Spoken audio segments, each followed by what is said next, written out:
ตามภาพที่ผู้ชมกำลังเห็นอยู่ตอนนี้ก็แมนการจัดกิจกรรมของสหพันธ์แม่หญิงของสำนักศูนย์กลางเศร้านมประชาชนปฏิวัติลาวของพวกเขาที่พร้อมใจกันสร้างขบวนการเพื่อขับนำขับต้อนวันแม่หญิงสากลครบรอบ116 ปีและรายการโทรภาพเพื่อนสนุมในที่นี้ทีมงานตากล้องน้อยของพวกเขาก็จะได้นำภาพบรรยากาศอันฟดฟื้นในการจัดกิจกรรมมาให้ทานผู้ชมได้รับชมกันก็จะไปรับชมกับกิจกรรมดังกล่าวนั้นทางคณะสหพันธ์แม่หญิงสำนักของศูนย์กลางเศร้าหนุ่มพวกเขาก็ได้จัดพิธีปาฐกถาเกี่ยวกับวันแม่หญิงสากลนั่นก็แม่นวันที่8 มีนา1910ถึง8 มีนา2026ซึ่งก็ปีนี้ก็ครบรอบ116 ปีกันแล้วท่านผู้ชมซึ่งก็ให้เกียรติการเข้าร่วมและกล่าวหวนถึงหรือว่าต้นกำเนิดของการลุกฮื้อขึ้นของแม่หญิงโดยท่านนางอาลีวงศ์นอกบุญธรรมกรรมการศูนย์กลางพรรคประธานศูนย์กลางสหพันธ์แม่หญิงลาวพร้อมนี้ก็ให้เกียรติเข้าร่วมรับฟังโดยมีท่านทองลีศรีสุริตกรรมการสำรองศูนย์กลางพรรคเลขาคณะบริหารงานศูนย์กลางเศร้าหนุ่มประชาชนปฏิวัติลาวท่านสุริยาแก้วพิรวงศ์รองเลขาคณะบริหารงานศูนย์กลางเศร้าหนุ่มประชาชนปฏิวัติลาวพร้อมนั้นก็ยังมีท่านนางมีนาศรีวิไลกรรมการสำรองศูนย์กลางพรรครองเลขาคณะบริหารงานศูนย์กลางเศร้าหนุ่มประชาชนปฏิวัติลาวทั้งเป็นประธานสหพันธ์แม่หญิงสำนักศูนย์กลางเศร้าหนุ่มประชาชนปฏิวัติลาวตลอดถึงบรรดาท่านหัวหน้ากรมหัวหน้าแผนกท้องแผนกและพนักงานทั่วศูนย์กลางเศร้าหนุ่มประชาชนปฏิวัติลาวก็ให้การเข้าร่วมรับฟังอย่างพร้อมเพรียงทัน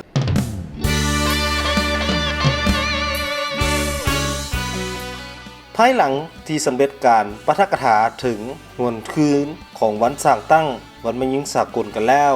ทางคณะนำก็ได้เข้าร่วมในกิจกรรมที่ทางคณะรับผิดชอบได้กะเกี่ยมอยู่ที่เดินหญ้าของศูนย์กลางเศร้าหนุ่มของพวกเขาตามที่ท่านผู้ชมเห็นอยู่ต่อนนี้ก็แมนทีมนักกีฬาแต่ละกลุ่มที่ได้นุ่งเสื้อ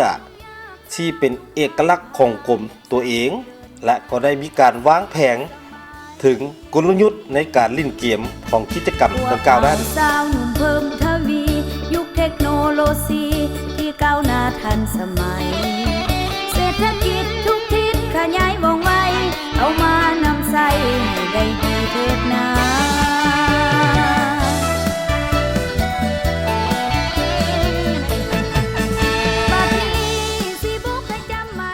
สำหรับกิจกรรมที่ทางคณะรับผิดชอบเพิ่นได้กักเกี่ยมไว้นั่นก็จะประกอบมี4อย่างด้วยกันในนั้นก็มีการจับทอพร้อมกันย่าง5คนการอมน้ำไปใส่จอก4คนและการย่างหลายขาที่ใส่คนย่างด้วยกันแม่น5คนและสุดท้ายก็แม่นกีฬายอดนิยมนั่นก็แม่นกีฬาตีกอล์ฟชาวบ้านซึ่งก็เป็นกีฬาที่สร้างความเฮฮาและกะเสียงห้องของบรรดากองเชียร์อย่างฟดฟื้นสำหรับใน4กิจกรรมดังกล่าวนี้ก็แม่นจะให้ลิ้นต่อเนื่องกันเลยท่านผู้ชมเพราะจะได้สร้างความสามัคคีของนักกีฬา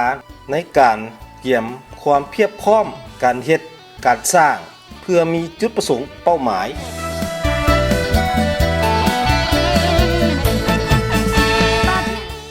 สำหรับการเล่นกิจกรรมนี้ก็แมนเป็นการสร้างความสามัคคีและความฮัดแน่นของสมาชิกพนักงานด้วยกันและยังเฮ็ดให้ได้มีการพบปะและหู้หน้าตากันใกล้ชิดกันหลายขึ้นกว่าเก่าท่านผู้ชม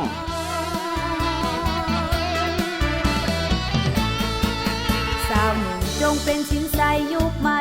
ก้าวหน้าบ่หวั่นไหวด้วยจิตใจขิงฮอน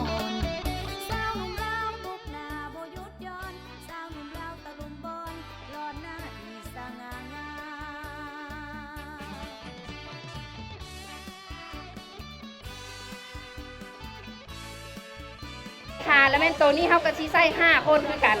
โดยที่ว่าเฮาสิจับบ้ากันไป แล้วก็ย่างเดียวเฮาสิสาธิตให้เบิ่งเนาะโอเคตัวที่4แล้วแม่นตีกอล์ฟชาวบ้านเฮาใส่นักกีฬา1คนหลังจากที่ว่ากติกาเฮาทั้งหมดเนาะวันนี้เว้าเรื่องทีมทั้งหมดนั้นที่เข้าแข่งขันในมื้อนี้ถือว่ามีทั้งหมด10ทีมอยู่ในนั้นเฮาสิแบ่งเป็น3สายและทีมนึงจะเป็นทีมยืนก็คือตัวนี้ทีมยืนแล้วแม่นทีมของการนำจะเป็นทีมยืนเนาะทีมที่1แล้วแม่นอันเป็นการพบกันระหว่างกรมจัดตั้งแล้วก็ห้องการแล้วก็กรมสื่อมวลชนเนาะที่ว่าทีมที่1ที่ว่าจะได้เจอกันแล้วก็ทีมที่2แล้วแม่นกรมพัฒนากรมกฎการกรมอบรม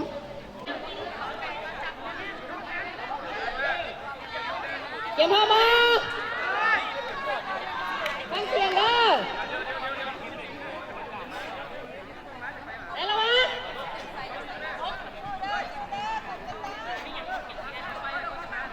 กรมสื่อมวลชนพอบอกรมจัดตั้งพอบอกห้องการพอบอกโอเค1 2 3ไป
จ้าก็ถือว่าเนาะเส้นใส่อยู่นี่เนาะ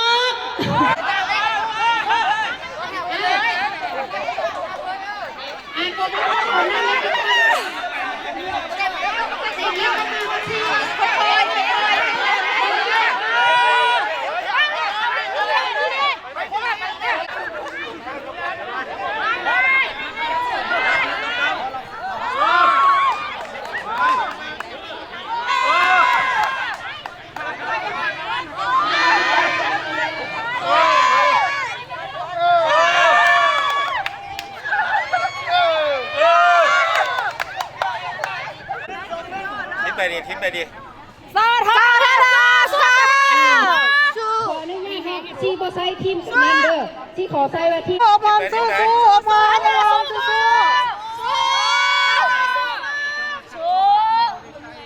3ไปจริงที่1เด้อ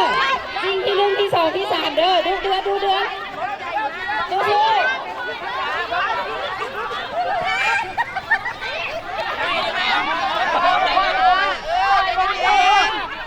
ใจเย็น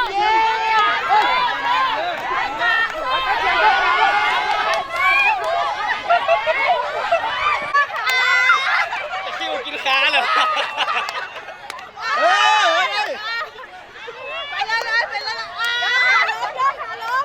โยลงเลยโยลงคิวกินขามาซื้อเลยเราคนมาซื้อเ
ร้อมนี้ก็ยังมีการ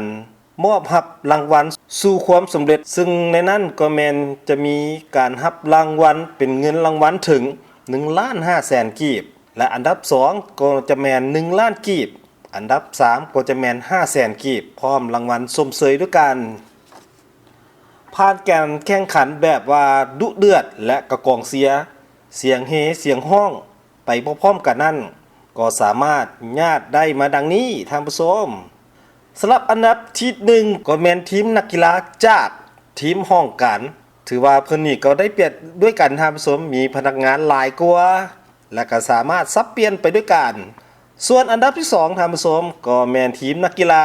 จากกลุ่มอบรมถือว่าเพิ่นจะมีพนักงานน้อยแต่ก็ว่าเพียบพร้อมไปด้วยกัน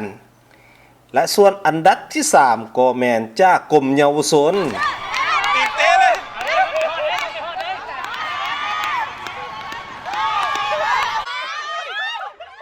และที่ผ่านไปนั่นก็แมนกิจกรรมอันดีๆที่ทางทีมงานตักกล้องน้อยเสาหนุ่มพวกเขาได้นำมาต้อนมาฝากกับท่านผู้ชมส่วนว่าอาทิตย์หน้านั้นพวกเขาจะมีเหตุการณ์อันใดหรือว่ากิจกรรมอันใดนั่นเดี๋ยวพวกเขามารับชมกันว่าจะมีอย่างไรให้ท่านผู้ชมได้รับชมกันพบกันใหม่ในอาทิตย์หน้ากันเด้อไป